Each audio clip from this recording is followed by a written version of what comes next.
ஆச்சி கொழுக்கட்டை மாவு வந்தாச்சு. ஆச்சி கொழுக்கட்டை மாவிற்கு கொழுக்கட்டை அச்சை கேட்டு வாங்குங்கள்.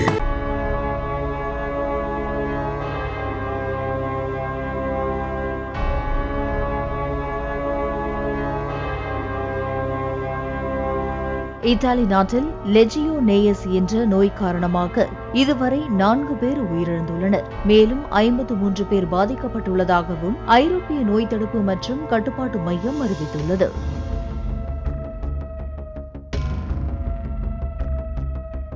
இந்த நோய் ஏசியிலிருந்து வெளியேறும் காற்றின் நீர்த்துளிகள் மூலமாக பரவுவதாக சொல்லப்படுகிறது.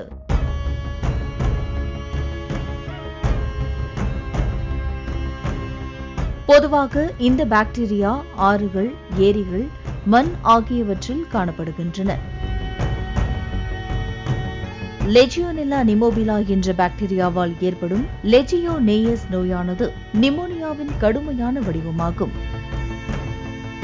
லெஜியோனேயஸ் நோயின் பாக்டீரியாக்கள் மனிதனின் நுரையீரல், மூளை மற்றும் குடல்களை தாக்குவதாக கூறும் மருத்துவர்கள் நோய் தொற்றிய 2 முதல் 14 நாட்களுக்குள் நோய்க்கான அறிகுறிகள் தென்படும். அதிக காய்ச்சல், தொடர்ந்து இருமல், மூச்சு திணறல், வயிற்றுப்போக்கு, தசை வலிகள், கடுமையான தலைவலி, குமட்டல், கடுமையான வயிற்றுவலி, குழப்பம், இருமலில் இரத்தம் ஆகியவை லெஜியோனேயஸ் நோயின் அறிகுறிகள் என சுட்டிக்காட்டுகின்றனர்.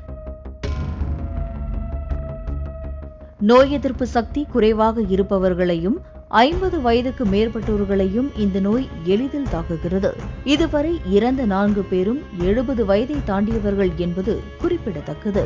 நோய் குறித்த முழு விவரம் இன்னும் முழுமையாக அறியப்படாததால் மக்கள் பீதியில் உள்ளனர். ஆச்சி கொழுக்கட்டை மாவு வந்தாச்சு. ஆச்சி கொழுக்கட்டை மாவிற்கு கொழுக்கட்டை அச்சை கேட்டு வாங்குங்கள்.